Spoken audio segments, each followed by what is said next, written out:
Hello, আগের একটি ভিডিওতে আমরা দেখেছি আমরা কিভাবে ডায়াগ্রাম তৈরি করতে পারি। আজকের ভিডিওতে দেখব যে আমরা একটি প্রজেক্টের জন্য ডায়াগ্রামটি তৈরি করব। ডায়াগ্রামের ভিতরে যে জিনিসগুলো থাকবে এটা আমরা কিভাবে প্রথমে আইডেন্টিফাই করব। সো এটা আমার বানানো একটি ইউজ কেস ডায়াগ্রাম। আমি এখন একটি ChatGPT হেল্প নিয়ে এটা দেখানোর চেষ্টা করব। সো প্রথমে আমি ChatGPT-কে বলছিলাম যে আমার এটা আছে ওয়েবসাইট বানাবো যেটার নাম OLX। এই ওয়েবসাইটে যে কেউ সেকেন্ড হ্যান্ড আইটেম বিক্রি করতে অথবা কিনতে পারবে। সো আমার এই প্রজেক্টটার জন্য আমাকে ৩ টা ডায়াগ্রাম তৈরি করতে হবে। প্রথমে আমি বলছি যে আমাকে ইউজ কেস ডায়াগ্রাম তৈরি করতে হেল্প করো। ChatGPT আমাকে অ্যাক্টর দিছে। আমার কাছে অ্যাক্টর আছে ৩ টা। গেস্ট, বায়ার এবং সেলার এবং অ্যাডমিন। সো গেস্টের সাথে কারা, কারা কানেক্টেড থাকবে সেটাও বলে দিছে। এই যে ভিউ, লিস্টিংস, রেজিস্টার অ্যাকাউন্ট, লগইন। তারপরে ইউজার, এটা হচ্ছে বায়ার বা সেলার। ইউজারের সাথে কে কানেক্ট থাকবে সেটাও বলে দিছে, অ্যাডমিনের সাথে কে কানেক্ট থাকবে সেটাও বলে দিছে। এখন এই আইডিয়াটা আমরা ডায়াগ্রামে কিভাবে অ্যাড করব আমরা এখন সেটা দেখব।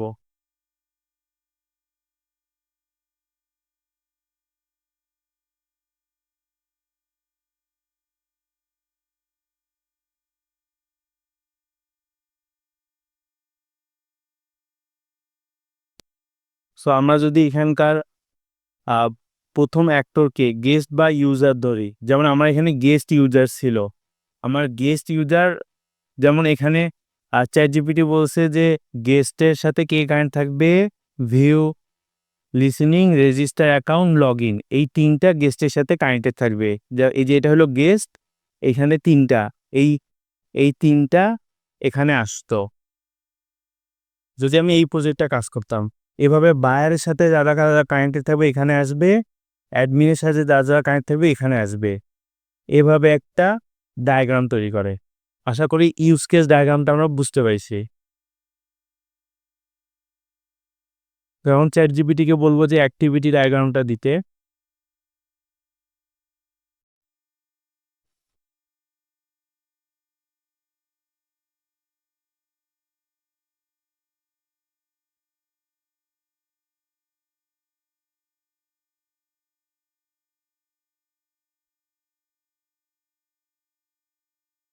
অ্যাক্টিভিটি ডায়াগ্রামটা কয়েকভাবে করা যায়।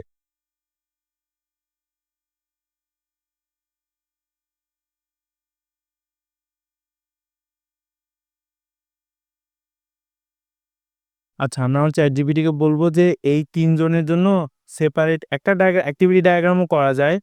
কিন্তু আমরা বলব যে এই ৩ জনের জন্যই দেখো, এ বলছে যে শুধু এ বায়ারের জন্য করছে। বায়ারের জন্য অ্যাক্টিভিটি ডায়াগ্রামটা ChatGPT আমাদের দিছে।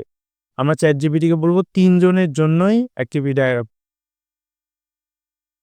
এই ৩ জনের জন্যই ডায়াগ্রামটা তৈরি করতে।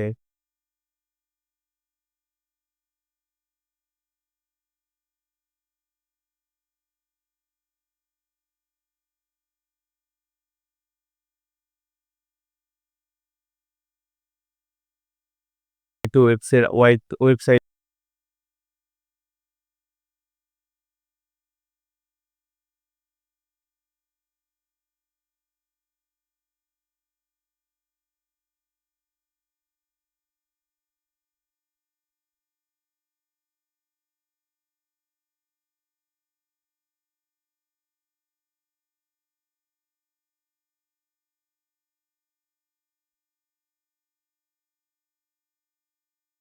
আচ্ছা, আমি ChatGPT বললাম যে আমি ৩ টা আলাদা, আলাদা ডায়াগ্রাম তৈরি করব।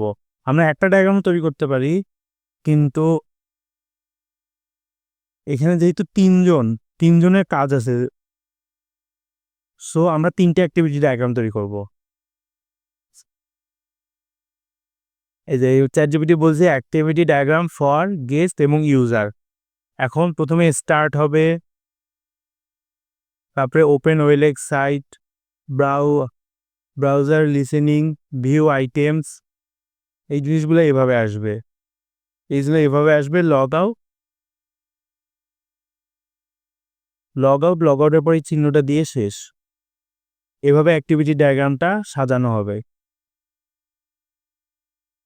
ইউটিউবে অ্যাক্টিভিটি ডায়াগ্রামের আরও ভিডিও আছে, কিন্তু আমি মেইন সো ওটা দেখলে বানানোটা আরও সোজা হবে, কিন্তু মেইন প্ল্যানটা কীভাবে আসছে, কিসের ভিত্তিতে বানাচ্ছে আমি সেটা দেখাইলাম। সো ও যে বায়ার এবং সেলারের জন্য অ্যাক্টিভিটি ডায়াগ্রাম দিছে, আর অ্যাক্টিভিটি ডায়াগ্রামে একটা কথা যে এই যে এই সাইডটা হচ্ছে ইয়েস, এই সাইডটা হচ্ছে নো। যখন আমরা কোনো একটা ভিডিও দেখবো এই ডায়াগ্রাম বানানোর জন্য, তখন আমরা ইয়েস নোটা এভাবে দেখে বসাবো।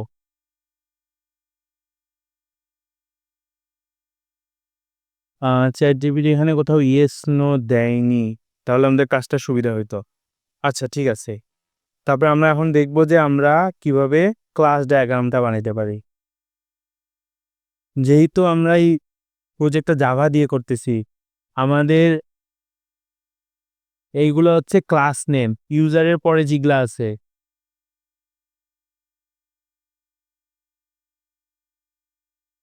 এগুলো হচ্ছে ক্লাস নেম, এগুলো হচ্ছে মেথড নেম।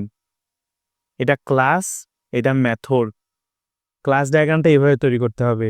এখানে মেথড দেওয়া যাবে না, এখানে ক্লাস কাটবে।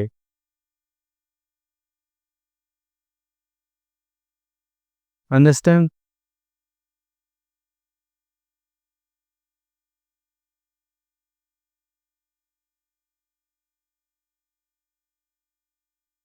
সো ChatGPT এখন আমাদের ক্লাস